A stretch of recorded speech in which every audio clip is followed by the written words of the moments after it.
लाल किला, ये नाम सुनते ही आंखों के सामने भारत की एक पहचान आ जाती है ना? हर साल लाखों लोग इसे देखने आते हैं, इसकी ऊंची ऊंची दीवारों को देखते हैं। पर क्या कभी ये ख्याल आया है कि इन दीवारों के पत्थर कौन सी कहानियां सुनाना चाहते हैं? हाँ, क्योंकि इन लाल दीवारों के पीछे सिर्फ ईंट और गारा नहीं है।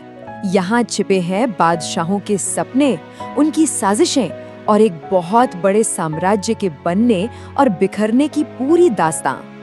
तो चलिए एक मजेदार बात से शुरू करते हैं। हम सब इसे लाल किला बुलाते हैं, राइट? पर इसका असली नाम ये था ही नहीं। इसका असली नाम था किला मुबारक, मतलब द ब्लेसेड फोर्ट। ये नाम खुद शाहजहां ने रखा था। लाल किला नाम तो बहुत बाद में अंग्रेजों ने दिया। तो फिर तैयार हैं? आइए इन लाल दीवारों के उस पार एक ऐसे सफर पर निकलते हैं जहां हर पत्थर अपनी एक कहानी सुनाएगा। अच्छा, तो सबसे पहले बात करते हैं उस चीज की जो इस किले को इतना खास बनाती है, और वो है इसकी बाहरी सुरक्षा। ये सिर्फ दीवारें नहीं थी, ये अपने आप में एक पूरा शहर था। एक ऐसा किला शहर जिसे भेद पाना लगभग नामुमकिन था। तो हुआ यूं कि शाहजहां ने तय किया कि अब मुगल सल्तनत की राजधानी आगरा नहीं, दिल्ली होगी, और एक नई राजधानी के लिए चाहिए था एक नया शानदार सेंटर, एक ऐसा सेंटर जो मुगल पावर की निशानी बन जाए। बस इसी सोच के साथ 1638 में इस जबरदस्त किले की नींव रखी गई, और इसे बनने में पूरे 10 साल लग गए। और इसकी सिक्योरिटी, अरे वो तो किसी चक्रव्यूह जैसी थी। जरा सोचिए, 3 लेयर की डिफेंस। सबसे पहले एक गहरी खाई जिसमें पानी और मगरमच्छ भरे होते थे। अगर कोई उसे पार कर भी गया तो सामने मिलती थी ऊंची ऊंची दीवारें जिन पर सैनिक तलवारें और धनुष बाण लिए तैयार रहते थे। और मान लीजिए कोई इन सब से भी बच निकला तो दीवारों के अंदर से बंदूकधारी और तीरंदाज अपना काम कर देते थे। मतलब बचने का कोई चांस ही नहीं। यहाँ तो आर्किटेक्चर ही एक हथियार था। किले का जो मेन गेट है ना, वो सीधा नहीं है बल्कि घुमावदार है। ये एक बहुत ही स्मार्ट मूव था। क्यों? ताकि हमला करने वाली फौज जैसे ही अंदर घुसे वो कंफ्यूज हो जाए, भटक जाए और उनकी स्पीड एकदम से टूट जाए। तो ये तो थी बाहर की बात। अब किले के दिल में चलते हैं, शाही दरबार में। देखते हैं कि वो कौन सी जगह थी जहां बादशाह आम लोगों से मिलते थे। किले में घुसते ही सबसे पहले नजर आता है छत्ता चौक। ये उस जमाने का एक तरह का कवर्ड मॉल था, एक अनोखा बाजार। ये खास तौर पर शाही घराने की औरतों के लिए था, क्योंकि पर्दा सिस्टम की वजह से वो बाहर शॉपिंग करने नहीं जा सकती थीं। और एक बड़ी ही दिलचस्प बात, यहाँ ज्यादातर दुकानदार छोटे लड़के होते थे। अब यहाँ पर सत्ता के 2 अलग अलग हॉल थे। एक था दीवाने आम, यानी हॉल ऑफ पब्लिक ऑडियंस। यहाँ कोई भी आम इंसान अपनी फरियाद लेकर सीधे बादशाह के पास आ सकता था। और दूसरा था दीवाने खास, हॉल ऑफ प्राइवेट ऑडियंस। यहाँ सिर्फ वीआईपीज, दूसरे देशों के राजा महाराजा और खास मंत्रियों के साथ सीक्रेट मीटिंग्स होती थी। और दीवाने आम में जो बादशाह का सिंहासन था ना, वो काफी ऊंचाई पर बनाया गया था। इसके पीछे एक बहुत बड़ा कारण था।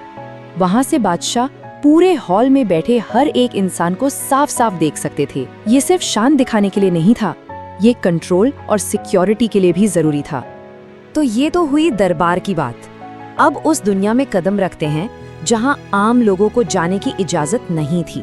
मतलब बादशाह और उनके परिवार के आलीशान प्राइवेट पैलेस। इन महलों में गर्मी से बचने का इंतजाम भी कमाल का था। उस जमाने की एक बेहतरीन इंजीनियरिंग का नमूना, जिसे कहते थे नहर ए बहेश्त, यानी स्वर्ग की नहर। सोचिए, पानी की एक पूरी चैनल सिस्टम थी जो सभी शाही कमरों से होके गुजरती थी, फवारों को चलाती थी और दिल्ली की भयानक गर्मी में एक तरह से 17वीं सदी के एयर कंडीशनर का काम करती थी। कमाल है ना? इन्हीं प्राइवेट क्वार्टर्स में एक बहुत खूबसूरत महल है, मुमताज महल। जी हाँ, इसका नाम शाहजहां की सबसे प्यारी बेगम मुमताज के नाम पर ही है, जिनकी याद में ताजमहल भी बना है।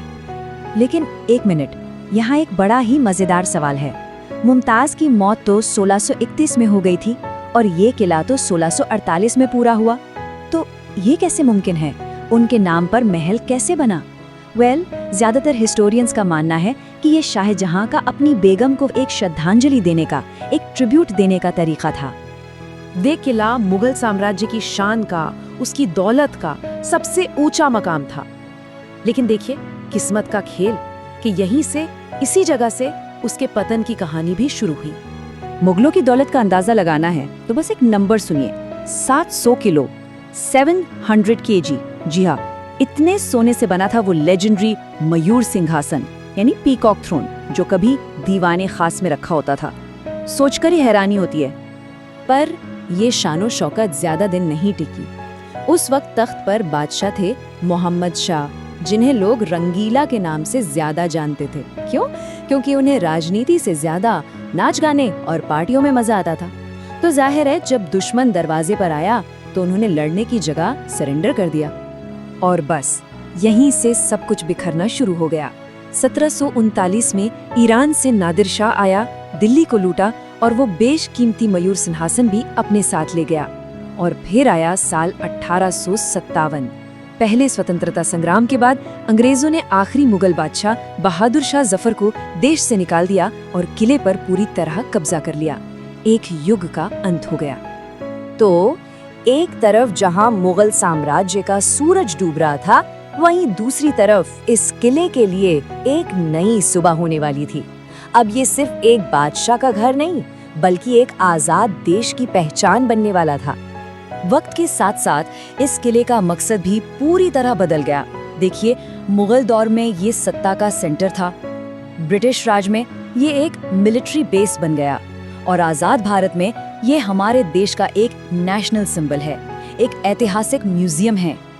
और पावर के एक सिंबल के तौर पर इसकी अहमियत आज भी उतनी ही है। हर साल स्वतंत्रता दिवस पर भारत के प्रधानमंत्री इसी किले की प्राचीर से पूरे देश को संबोधित करते हैं। ये एक ऐसी परंपरा है जो इसके शाही अतीत को हमारे आज से, हमारे लोकतंत्र से जोड़ती है। तो आखिर में सवाल ये उठता है कि आज लाल किला क्या है? क्या ये बस सत्ता का एक प्रतीक है, एक आलीशान घर, एक मिलिट्री छावनी, या एक जीता जागता म्यूजियम? शायद ये इन सब का एक मिला जुला रूप है जो हमें आज भी अपनी कहानी सुना रहा है।